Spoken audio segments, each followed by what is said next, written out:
This is one of those type of videos where you're either going to gain a lot of subscribers or you're going to lose a lot of subscribers. And I guess we're going to find out together by the end of this video what the outcome will look like for me.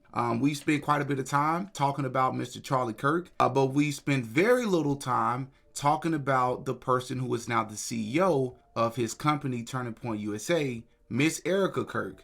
And I must tell you, it's very early where I am, but I couldn't wait to record this video because I found some very interesting information about Erika Kirk, and I can almost guarantee you by the end of this video, you will find out several things about Erika Kirk that you will not only find interesting, but I guarantee you that you've never heard before. Some of this stuff you've probably heard. A lot of it I can guarantee you have not. And it's videos like this that will further support the claim that a lot of these people, in my opinion, are placed in front of us. We think that they're regular, everyday people, come from good families, work hard to get to where they are, but these people are playing roles, in my opinion. And yes, we've already covered the fact that she was wearing a Freemason ring during her video where she was supposedly or allegedly rubbing the hands of Charlie Kirk in a casket, which I do not believe that was Charlie Kirk. Yes, we've already discussed her very odd and unusual behavior during her tribute video and also during the memorial service. I found her behavior to be very odd, which, by the way, that's not what I wanted. I wanted to go to her video and I wanted to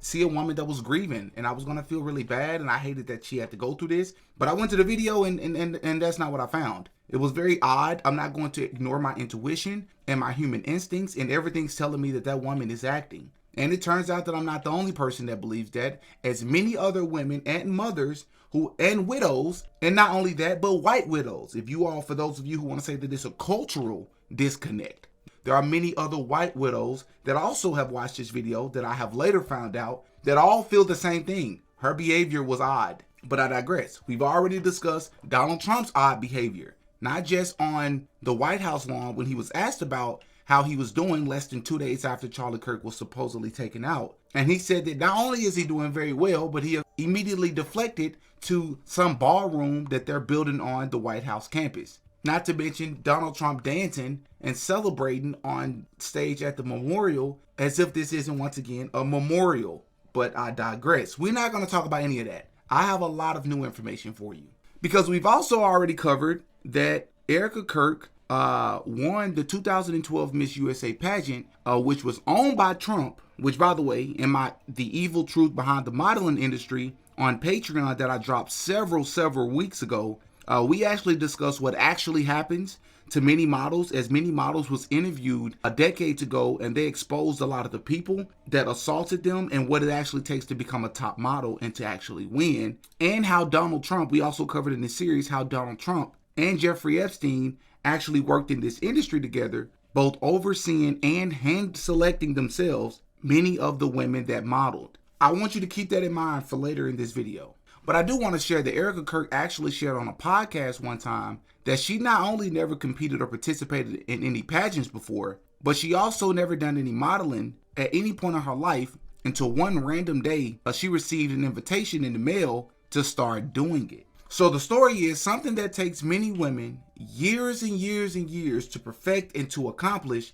Erika Kirk was able to join and win Miss USA or Miss Arizona within a year or two in the business. Now, once again, in that Patreon video that I dropped a few weeks ago, many of the models talk about how there's only about 1 to 2% of all models, regardless of what they look like, regardless of how good they are, that actually wins. Because it's more than just your performance that gets you there. But I digress, because it gets weirder. Erika Kirk was also a casting director at the same exact time that she was modeling. Now, it's not clear if she was a casting director for Trump or not, but at the same time that all this was happening, she also owned a ministry that partnered with the U.S. military in Romania. And in the same area where they were working, the locals were accusing many evangelical ministries of kidnapping children. Now, that doesn't mean that Erika Kirk did this, and I'm not accusing her of orchestrating these things or being behind this, but it is responsible for me to state that during the same time and the same area that her ministry was working, many of them were being accused of kidnapping and trafficking children. And yes, the responsible thing to say is many locals could be lying. That's true. But these children were being sent to Israel, the UK, and other unknown islands. I also want to state that Erika Kirk also visited the Pentagon in 2012 while she was modeling. So I've been able to travel to the Pentagon. I've been able to meet General Salazar, who's actually out here in Arizona. And I've also been able to donate a Johnny's Locker to the Sojourner Center, which you're looking at right now. Wow. So there's been a lot of things that have been going on, from working in the military to traveling to just being able to get out. Well, here's another good one for you. Did any of you know that before any of this, any of the pageants, any of the modeling, Erika Kirk, before she was Erika Kirk, was actually an actress on television? Here's a clip from Bravo's reality show, Summer House.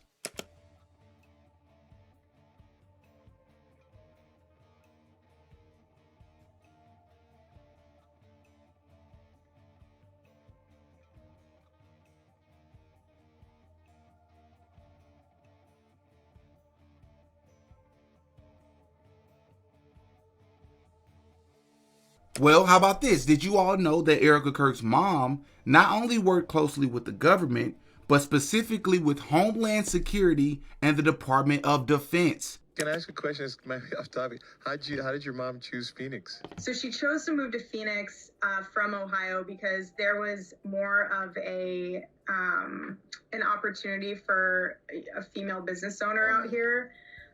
Especially from the standpoint of she was getting involved with the government, so Homeland Security and Department of Defense.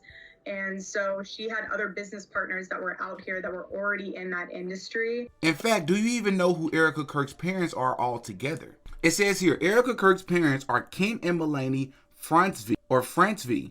Kent Francevy was a prominent figure in the defense industry, having chaired Raytheon's Israel division and been involved in significant military projects, including the Iron Dome. Melanie Francevy's background is less publicly detailed, but the family has been noted for their connections to conservative and pro-Israel circles. Erika's upbringing in this environment, combined with her own public roles, has placed her at the center of discussions regarding influence and alleged covert operations. Now, would you look at that? So that means not only was her family, currently her family is very well connected, but they're connected to Israel, the same foreign nation that many Americans are not rocking with right now, including myself. And I guess that could further explain Charlie Kirk's undeniable record over the years when it comes to Israel. I don't think many people ever thought that it was just strictly about the Bible. But this also means that Erika Kirk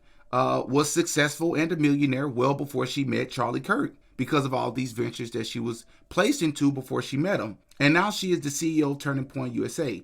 But let's continue. Did you know that she is actually currently considered the most powerful woman in the country, and many are suggesting that she should run for vice president in 2028 alongside J.D. Vance, as many view Charlie Kirk as a future presidential candidate himself. And it also doesn't help when there are emails going out from Turning Point USA where Erika is stating that she will quote-unquote carry Charlie's torch. But we'll see. Let's talk about Erika and Charlie's first date. Apparently, it was for a job interview only after a quote-unquote close friend recommended that Charlie should hire her as they were celebrating a new Turning Point USA location. This was back in 2018, which is only 2 years after Charlie and Trump started working together on Trump's campaign. Remember, at this time, Erika Kirk had already been working under Trump in the modeling industry. So it would make the most sense to me that either Trump or someone close to Trump recommended Erika.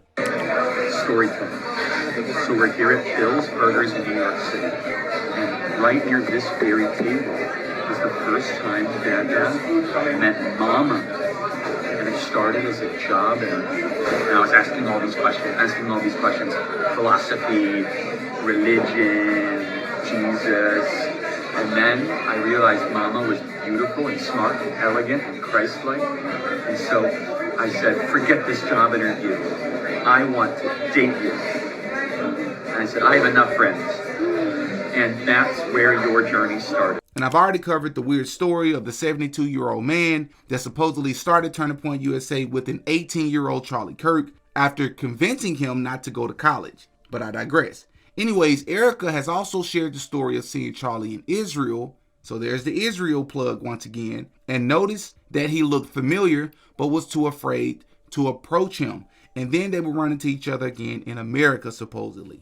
And if I haven't blown your mind yet, keep listening. Did you know that Charlie Kirk's family was closely and heavily tied to Donald Trump as well, as his parents worked really, really closely in the Trump Tower. It says here, late Turning Point USA founder Charlie Kirk's parents were longtime Trump allies. Charlie Kirk's parents worked with Donald Trump long before the presidency. Unlike their extraordinarily famous son, Charlie's parents did not spend a lot of time in the spotlight. Not much is known about his mother, Kimberly Ann Kirk, but we do know that Charlie's father was Robert K. Kirk, and Robert had a pretty strong connection with Trump long before his son did. It's unclear exactly how Charlie and Trump became acquainted, but it's likely that it was through his father and the work he once did for the Trump organization. Kimberly's career and her affiliations are mostly unknown, while Robert was a businessman who worked as a project architect manager on Trump Tower in New York City. Now, would you look at that?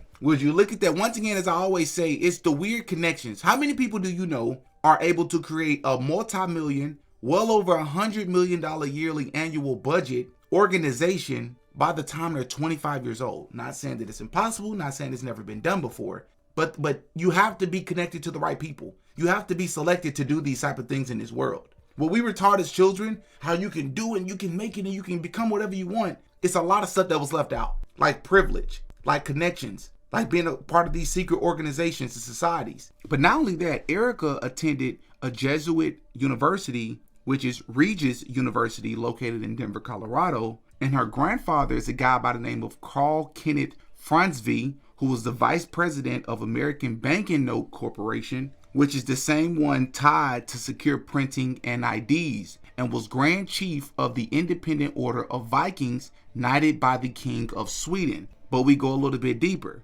Meanwhile, Charlie Kirk's Turning Point USA UK launched at the Royal Automobile Club under Prince Michael of Kent, Grand Master of Freemasonry. George Farmer, who was Candace Owens' husband, sat as chairman, tied to Andrew Tate long before Candace. So it begs to differ, begs to question, is Erika Kirk a CIA Mossad plant cosplaying as a trad wife that was hand-selected to be Charlie Kirk's wife? One could even argue similar to how Melania was hand-selected for Mr. Donald Trump himself. But I'm not done. The biggest red flag, in my opinion, whether you all agree with me or not, is Erika Kirk and Charlie Kirk's children. Now, I noticed this before, but it's really stood out to me since. Can anybody, anywhere, on any platform, Google, Instagram, YouTube, interviews, can anybody find a solid photo of what Erika and Charlie Kirk's children looks like? Yep, you heard me right. Because that matters. Because you have some people who are going as far to say that they believe that this Erika Kirk and this Charlie Kirk relationship was completely arranged, and that they probably weren't together like the public thought that they were. Much like how a lot of celebrity relationships are arranged to make power couples, to bring in more fans, more attention, a better dynamic. Because whenever you have a spouse, it just looks better. Sort of how that works in the industry, in the music industry or in Hollywood. What makes it any different here? I went to Erika Kirk's Instagram, and just about everywhere I went to look, it's very difficult to find any photo, not only of their children, whether they're in interviews, whether they're out to eat, whether they're at the zoo, whether they're walking in the park, they always have their children's face hidden. But it's also very difficult to find any pictures of Erika Kirk pregnant. Even though it's easy to fake pregnancies, it was very difficult to find that. Now, for those of you who want to be devil's advocate, you're going to say, well, I mean, a lot of parents do that, right? Like, I know for a fact, J. Cole, the rapper J. Cole, it's very difficult to find his children anywhere on the internet as well, right? But I think you can find one or two photos of what they look like. It's because he wants to keep his children out of the spotlight. He don't want to ever use it. He's talked about this in his music over the years. He does not want his children to be used to gain attention or sympathy or more fans. He wants people to like him for his music or dislike him for his music. He don't want to use his family for that reason. Are you all going to make that same argument for a person like Charlie Kirk and Erika Kirk, who encourage people to get married, have children, build a legacy? You're going to not show what your children look like? And it's very, very orchestrated. In every video and photo, they go out their way to make sure that their children's faces is completely turned. They'll cut the video short before their child's face is shown. That's weird to me. That's weird to me. Now, for those of you who want to say, all right, Didi, what's your point? What are you getting at? Well, I don't fully know what I'm getting at outside of the fact that, once again, there are many more red flags when it comes to this situation. Things aren't adding up, and there's a certain picture that's being painted here. And the more and more we investigate, it's becoming more and more obvious to me that these people that are placed in front of us are not who we think. Even though we want to believe that so badly, they're just not.